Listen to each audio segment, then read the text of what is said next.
Good morning and welcome to Backyard and Beyond. And it seems like this is the kind of weather it's a little more fun to talk about growing stuff. It's always fun to talk about eating stuff when it's good stuff.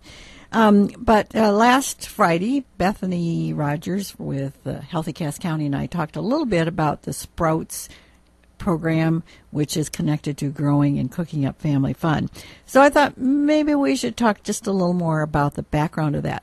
And by the way, it is for families with elementary children, but it could include grandpa or grandma or another family member. Wouldn't necessarily have to be parents or just another caregiver who are concerned and who take care of, who have fun with, who work with preschoolers as well as elementary school age children. So all of this started because of what's happening to our nation. I'm sure you've heard that right now they're predicting that today's children may not have the opportunity to grow as old as people do today just because of health concerns. Current and national health concerns link increased fruit and vegetable intakes over a lifetime with reduced risk of developing diseases such as some types of cancer and heart disease.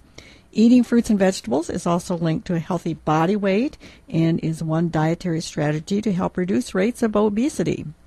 And of course, we're seeing so much in the news about obesity. The increased incidence of overweight and obesity among Americans, including young children, is a growing national health concern. So what do we do about that? Well, we can just go on talking about it and eating like we usually do and doing things like we usually do, or we could try to do something different. Most Americans, including young children, need to eat a more colorful variety of fruits and vegetables, especially dark green and orange vegetables, more often. Our recommendation in the pyramid is 5 servings a day. Actually, they're increasing that. The recommendation, it keeps going up to 7 or 9. Wow, that even to me seems almost impossible. But if we like a variety and are willing to try a variety, well, the numbers could go up. The number of servings could go up. And, of course, they can be eaten in a lot of different ways, from fresh to slightly cooked, frozen, mixed together, or not mixed together. There's just so many ways to eat various fruits and veggies. Childhood does present unique opportunities to influence food acceptance and preferences, and that has potential to influence health over a lifespan.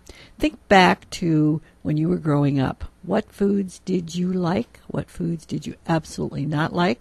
What foods did you never taste? Oh, I can think of quite a few.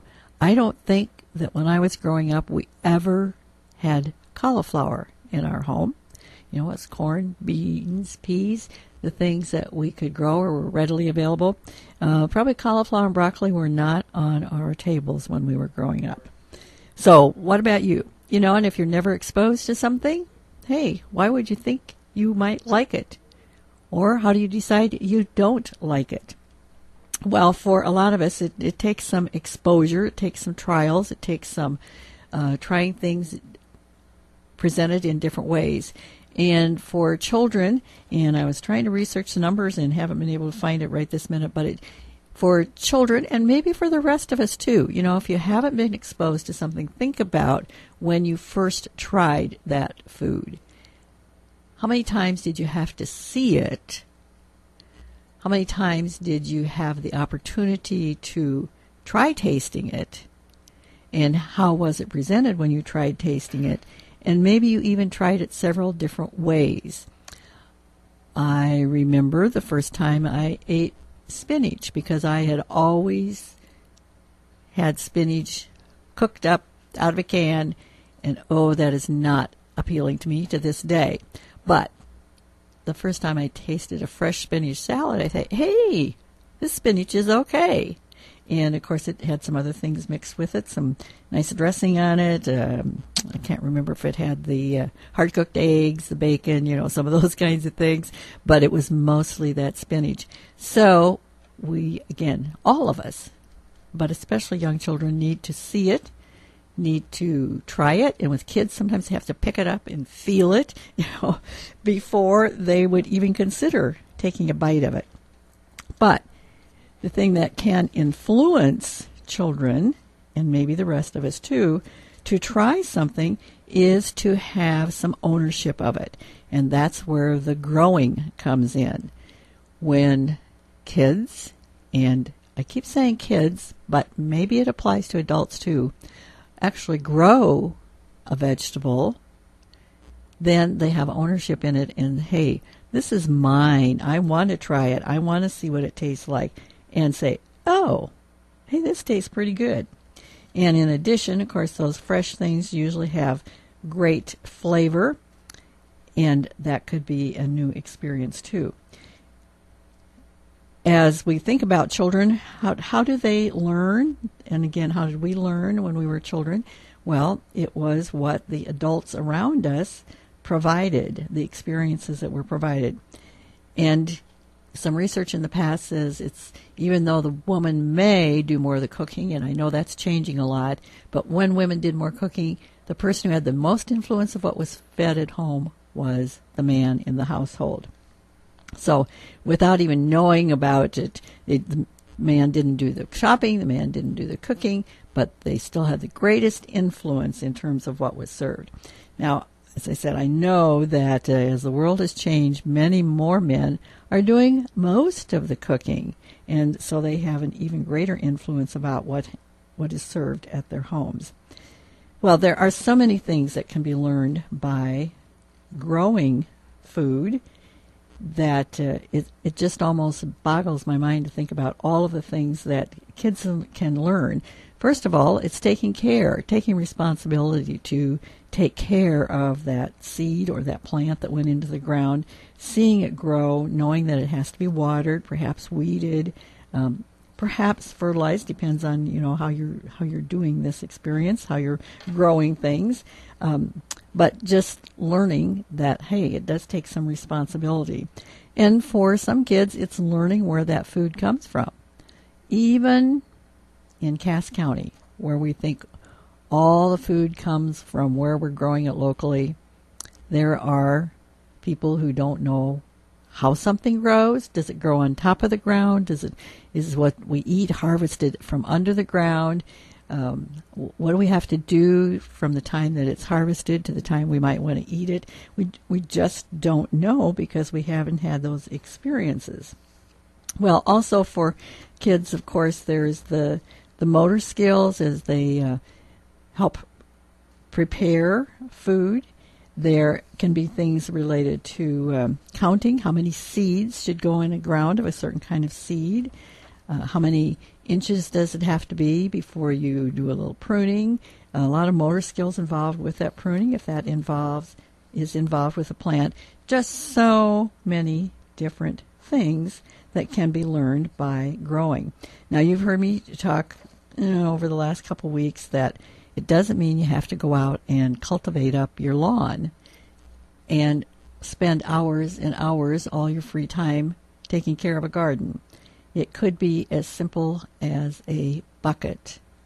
A 5-quart ice cream bucket can grow some things. Any other kind of 5-gallon bucket can grow a tomato plant. Or you've also been hearing us talk about the raised beds. And of course, the Sprouts program through Healthy Cass County that Bethany Rogers heads up started that program last year by getting some raised beds out in the community. And those raised beds were 4 feet square. And just a little side, if you're going to think about a raised bed, they should never be more than 4 feet wide. They can be any length, and those that are sprouts that are out there are just 4 feet square. But the reason for not having them more than 4 feet wide is that you never need to walk in them. And that keeps the soil from getting compacted. It means the plants will grow easier. And you can just reach across from either side. And most people, when you say raised beds, they think, oh, well, it's higher off the ground. That would make it really easier. That's true, too. But the important point is that you should not have to walk in it. Just lean across to plant, to cultivate, to whatever you're going to do. And it also means then, since the soil doesn't get compacted, it's pretty easy to just use that same soil from year to year. That same thing, of course, applies to the containers that you can move around. The other thing about containers, the smaller ones, when it's been so windy for the last over the last week or so, you could pick up your container and put it in a more protected area, and then move it back out into the sun. And it needs about 8 hours of sun a day if there's something you're going to pick on it, some rather than just the greens itself. Well, I sort of wandered away from the very basic point about sprouts, growing and cooking up family fun. This is an ongoing program. If you'd like to know more about it or get involved, just give me a call or give Emily Kringle a call, give Margaret Henderson a call. And lots of people have been involved with this. Just real quickly, I want to mention that one of the programs coming up is next Sunday, the 22nd, at Zion Lutheran Church, 2 o'clock. And it's tomato time. Now it's time to get those tomatoes in the ground. Every family will get a free tomato and learn lots about tomatoes as well as companion planting. No cost to you. Just come and enjoy. So, till next time, just think about all the things that are involved in growing and cooking up family fun.